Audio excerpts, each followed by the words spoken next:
Hi class, today I'm going to read another new book, Under the Lemon Moon by Edith Hope Fine, illustrated by Rene King Moreno.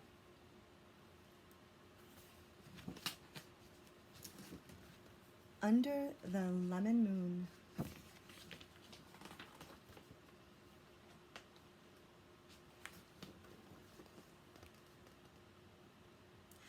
Deep in the night, Rosalinda heard noises.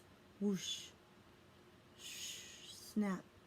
What is that, she wondered. Slipping from her bed, she peeked past Mama's garden with its papa clothes, scarecrow, and past the wash line.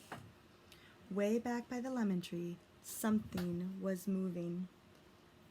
Her heart thumping, Rosalinda crept to the doorway. Blanca, her pet hen, fluttered down from the rafters. Puck, puck, puck, barked Blanca. Shh, shushed Rosalinda. The lemon wedge moon gave only a sliver of light. She waited for her eyes to grow used to the darkness. Then she saw branches shaking in the shadows. Rosalinda looked harder. A man with hunched shoulders was stuffing lemons into a cloth sack. Her lemons, from her tree. With Blanca under her arm, Rosalinda slipped out and hid behind the scarecrow. Who is this nightman? Why does he take my lemons? She wondered. Squawk! Blanca flew to the scarecrow's head. Rosalinda wobbled its stiff arms. Hey! Cried the nightman, and he grabbed the sack and fled.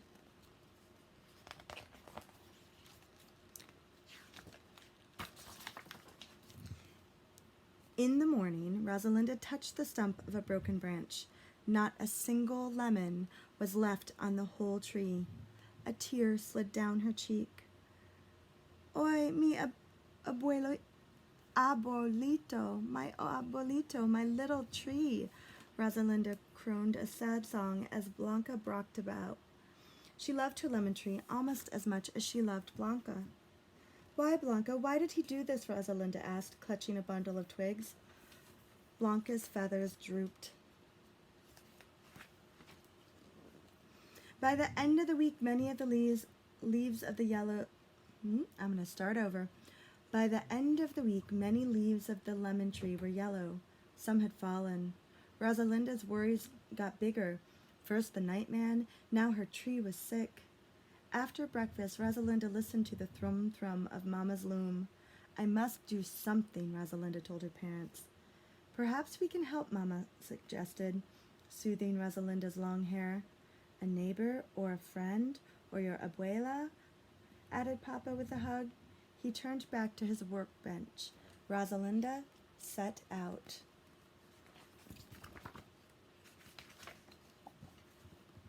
My tree is sick. What should I do? Rosalinda asked her neighbor, Esmeralda. I talked to my plant, said Esmeralda, tending her lush flower garden. I did that, thought Rosalinda. Aloud, she said, Gracias. She caught up to Senora Rodolfo, her friend of few words. My tree is sick. What should I do? Much water, he said, heading to the nearby mercado, the marketplace. I did that, thought Rosalinda. She remembered the heavy buckets of water she had lugged to her tree. Aloud, she said, Gracias. When Rosalinda arrived at her grandmother's house, Abuela was sitting on her front porch in the morning sun. Rosalinda settled in close to her, watching Abuela's knitting needles flash. What should I do for my tree, Abuela? It will take time for your tree to heal. Mija, she said, I will light a candle for you. I haven't done that, thought Rosalinda. Aloud, she said, Gracias, abuelita. Abuela eased the worries from Rosalinda's forehead with her warm hand. The candle will help, Rosalinda, Abuela said quietly. Perhaps it will summon La Arquianda, the old one. She helps things grow. Everyone had heard rumors of La Arquianda. Let me try that again. because that's a new word to me, right? La anciana. La anciana. Of her powers for bringing rain and making crops grow strong and tall. Tell me again, Abuela, said Rosalinda. For many years of full moons, Abuela began, it has been said, there lives an old wise woman with gentle eyes. She walks the countryside, helping things grow. Where can I find her, Rosalinda? No one knows. But they say La Anciana will come when she is needed. Rosalinda thought hard. I need you. Please come, Anciana. All day and night, Rosalinda waited for La Anciana, but La Anciana did not come. Be back by sundown, called Papa as Rosalinda and Blanca left the house early the next morning. Rosalinda waved. She walked and walked, searching. Blanca buck, buck, buck, buck at her heels. Everywhere they went, Rosalinda called, Anciana, Anciana. La Anciana did not answer. Maybe she isn't real, Rosalinda said to Blanca. Buck, buck, clucked to the hen, as if she understood. As the sun slipped down the sky, Rosalinda told Blanca, we must go home. They circled back through the mercado with its colorful stalls and busy shoppers. Then Rosalinda stopped. Lemons, said a sign on the last stall. Behind a man, a woman rocked a baby. Their 2 small children played nearby with pebbles. Rosalinda knew this man with hunched shoulders who was selling lemons. He was the night man, and the lemons were hers. Rosalinda shivered. She and Blanca ducked behind a stall lined with bright marionettes. It's the night man with lemons from my tree. Where are you, Archianda? Stammered Rosalinda. She stroked her quivering hen's soft feathers. I am here, came a low, sweet voice. Rosalinda jumped. Before her stood a woman with silvery hair. Her wrinkles were deep and her eyes gentle. Rosalinda knew, filled with wonder, she couldn't speak. You have looked far from me, Rosalinda, the woman said. Tell me. The woman listened as Rosalinda whispered her story. To take your lemons was wrong, La Anciana murmured. Perhaps he had a need. From her flowing sleeve, La Anciana pulled a strong branch with tiny buds. Mira, watch, La Anciana. Recuerda.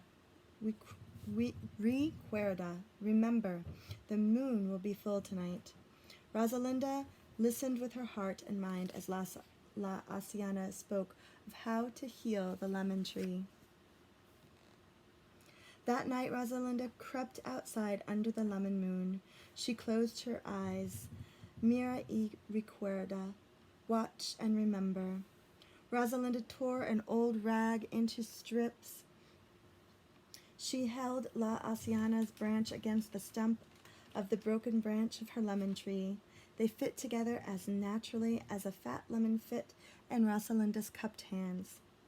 Round and round she pulled the ribbons of cloth, binding the 2 branches until they held as one. Moonbeams poured over the sickly tree, making yellowed leaves look silver. Tired, Rosalinda curled up under the tree and dozed.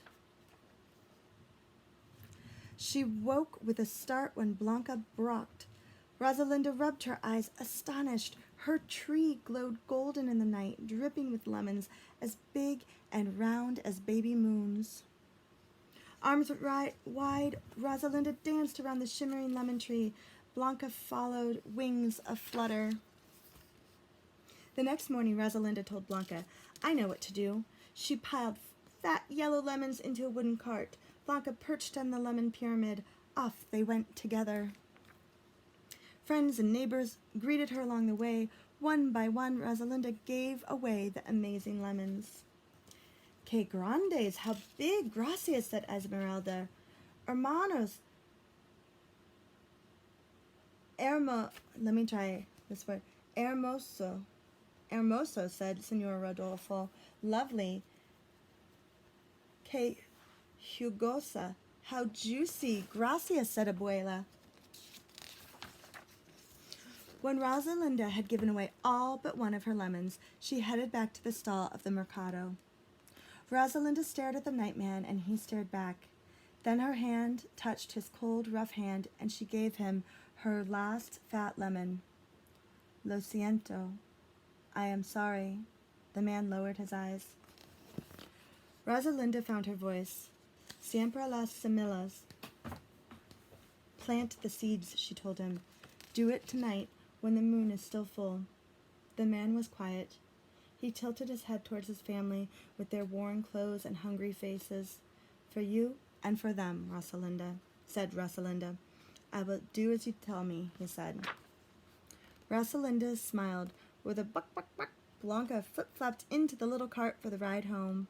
She settled in, content. Rosalinda felt content too.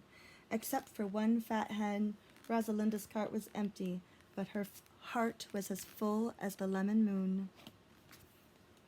Ah, what a lovely story.